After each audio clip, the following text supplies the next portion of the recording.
you got to make sure you're including the keywords. You got to make sure it flows, it's appealing, it's conversational. And then from there,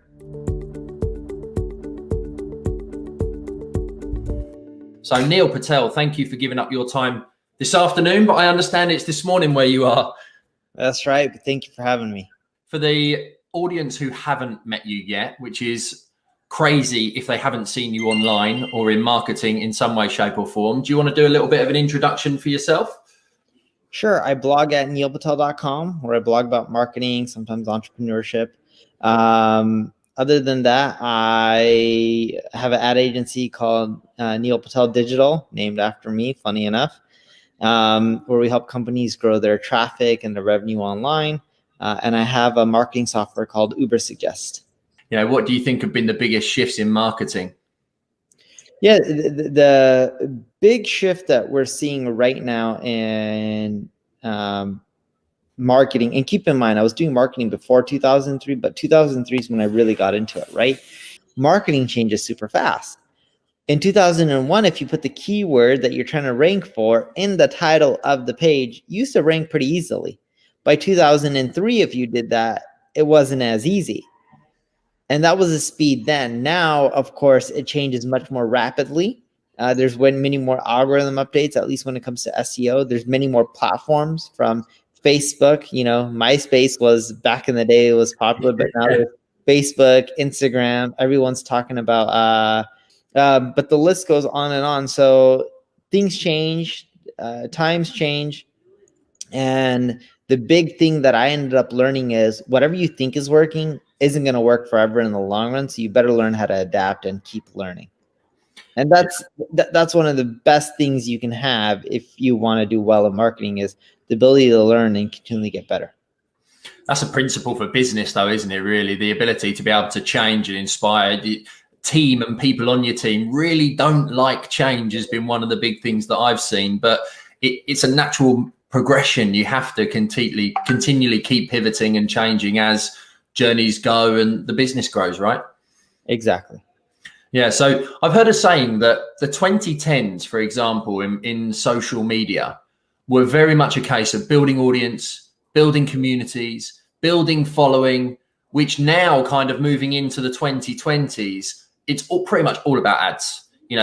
Everyone's got 5,000 friends. There's groups and communities with hundreds of thousands of people in them. Facebook's got to monetize. Other social media platforms have got to monetize. So kind of the personal brand element is becoming harder to build organically. And you must be using ads. What's kind of your thoughts behind that? Yeah, totally agree. Ads, funny enough, won't go away. They want to continually charge you for more reach. That's how these platforms make money.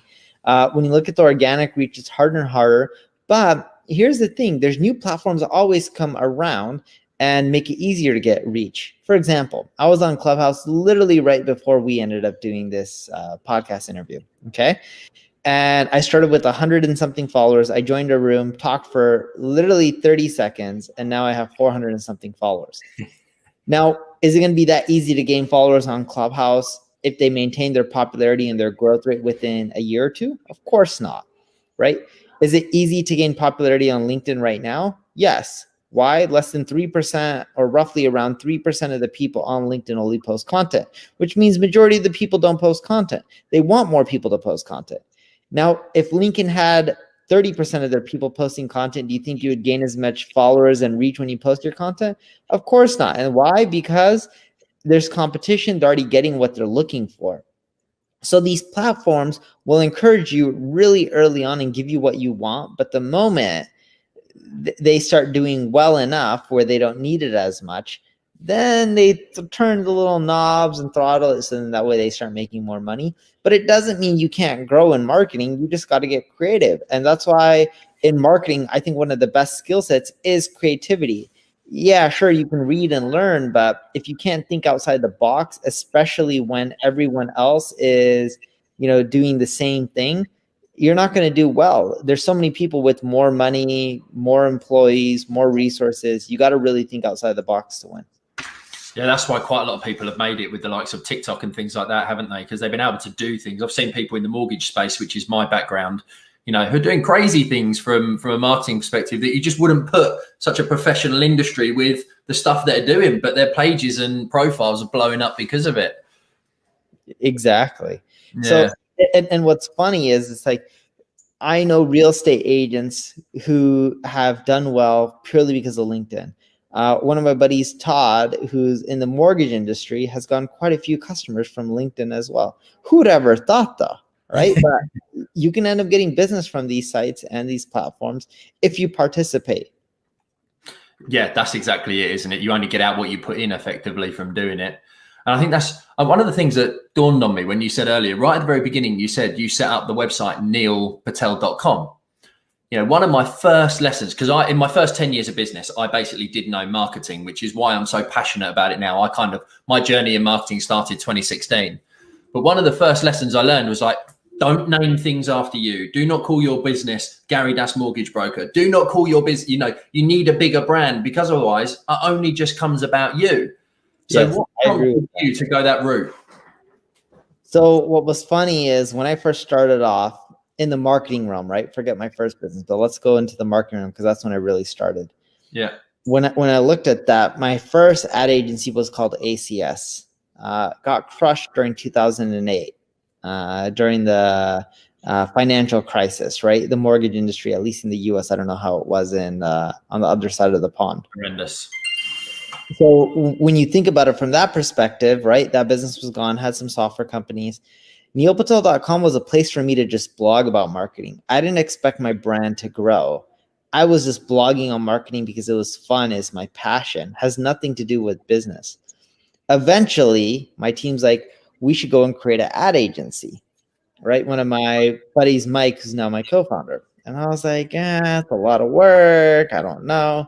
And we we're thinking about names. And what was funny is he's like, look, everyone's trying to pay you for marketing. They're not trying to pay me.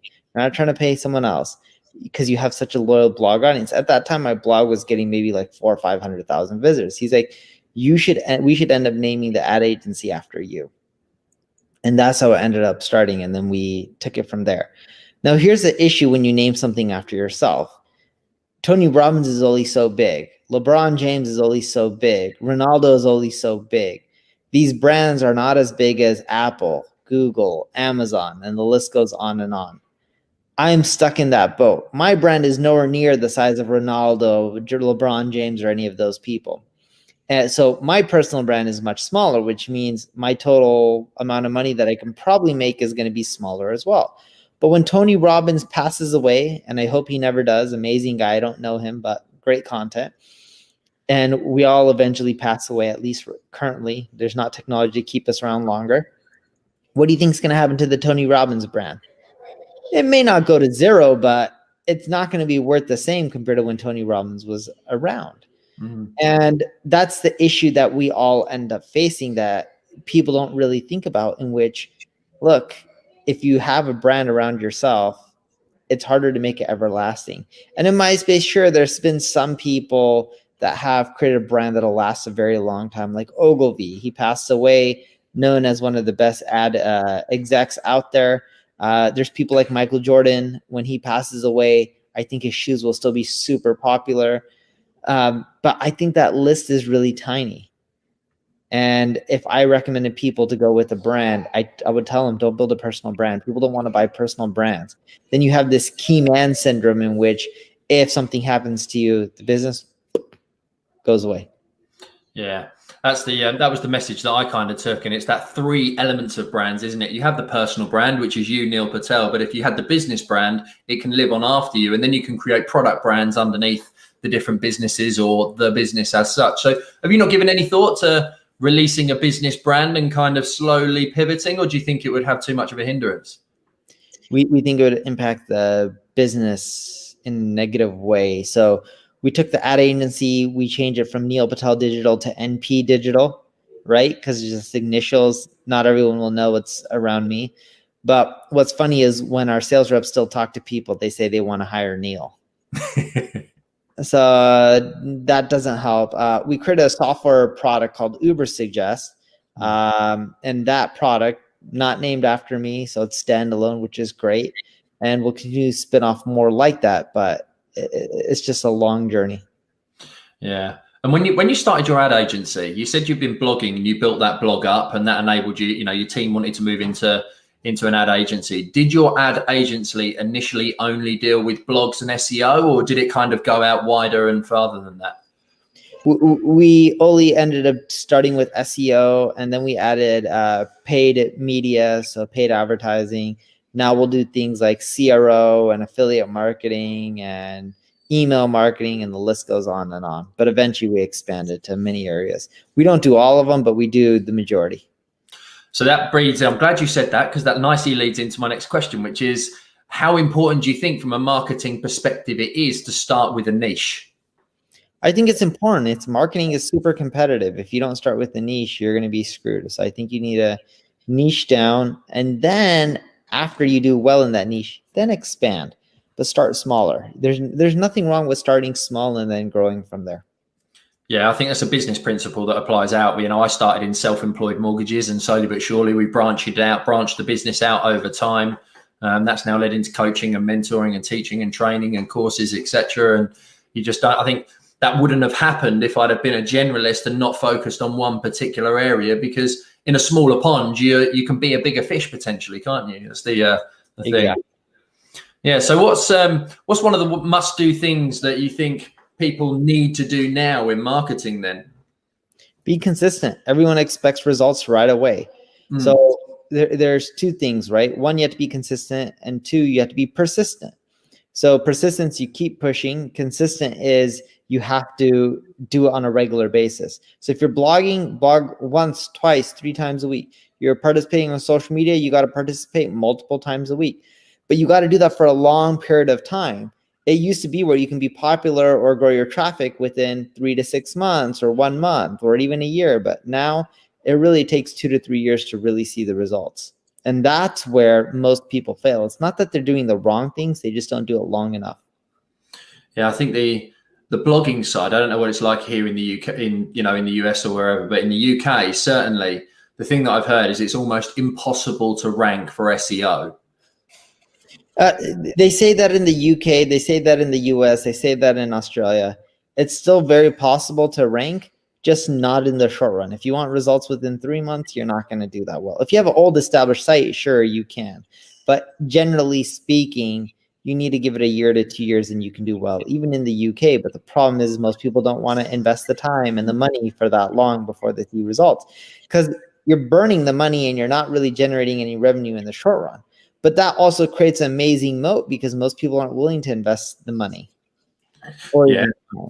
Everyone's looking for the quick win, aren't they? And as you mentioned, 3 years. So you mentioned there 2 to 3 blogs a week, which is going to be 100 to 150 blogs over the course of 2-3 years. That's some commitment to keep doing for the consistency and the persistence of it.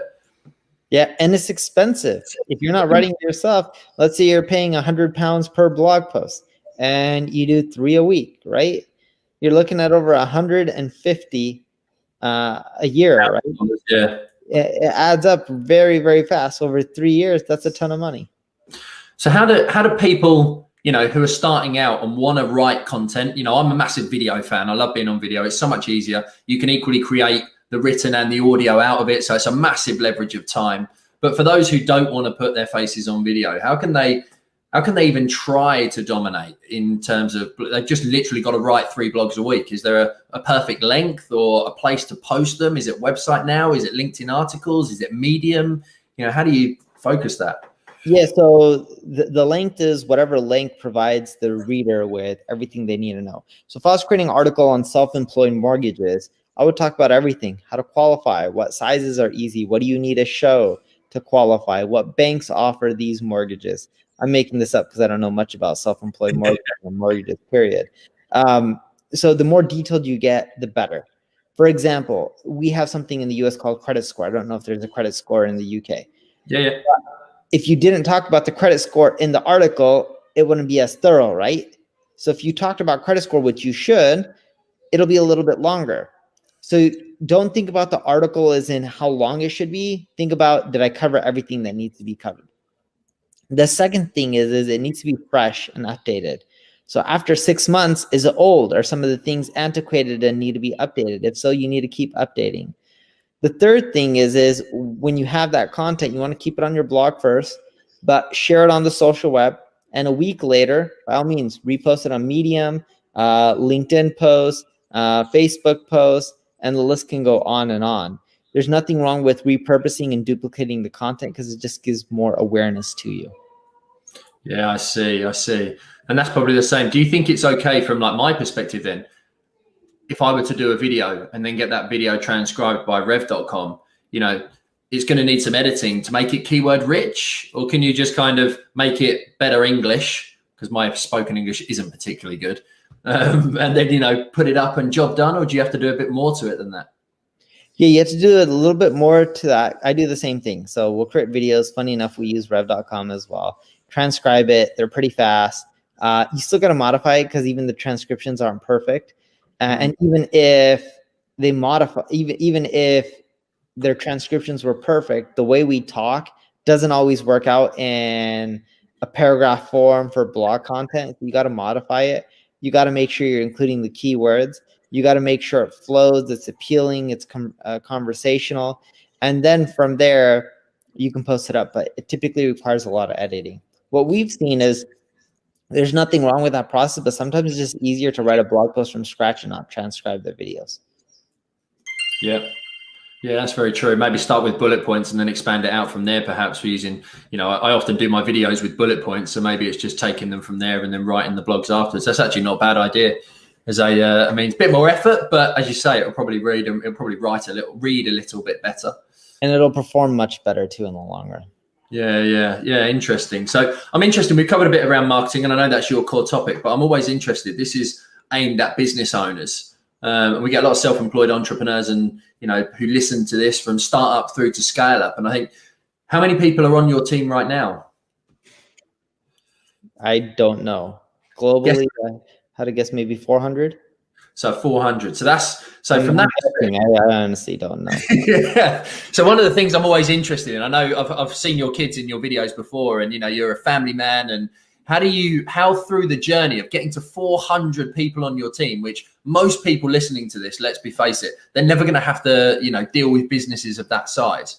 But how have you managed to maintain a work-life balance through that journey of going from what was just you, perhaps initially, I would assume, and then the scale-up phase? Amazing managers and partners. That's really it. I'm not the best operator. So my business partner, Mike, he ends up dealing with all that. And I'm not good at that stuff. He's the one who hired pretty much almost all the people as well. Right. So was it always, when you started out, was it in your vision to get to the scale and size that you are now? Or was that more kind of Mike's vision, or it's just happened organically over the time that you've been doing it? Happened organically. Neither him or I were like, yeah, we don't care if we have 400, 500 or 1,000 or even 50. We care for the people, but we don't care about the number.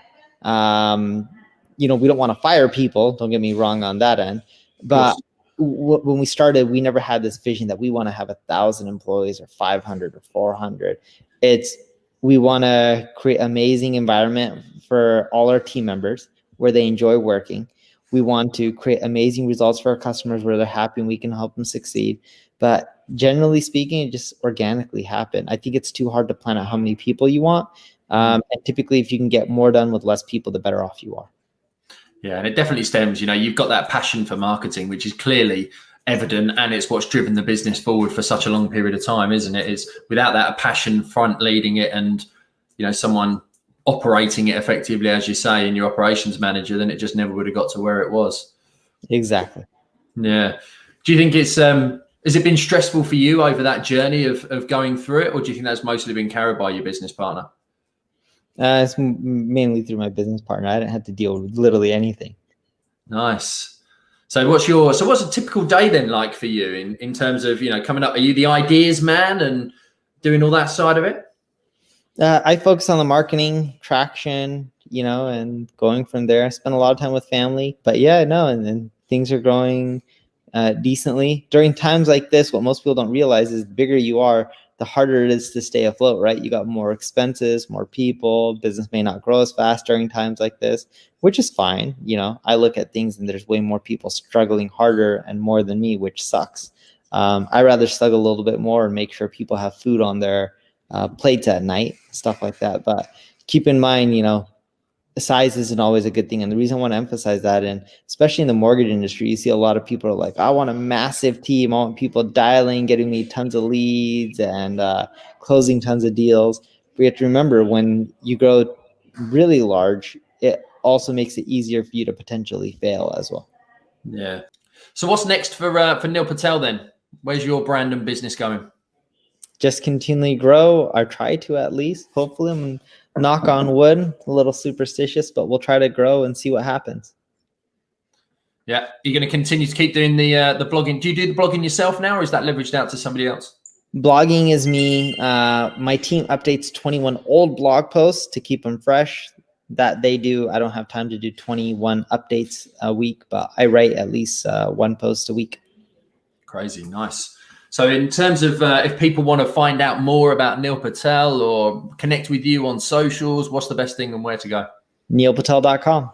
Thanks very much indeed, Neil. It's been really a pleasure to have you on. Thanks for sharing your wisdoms on marketing and business.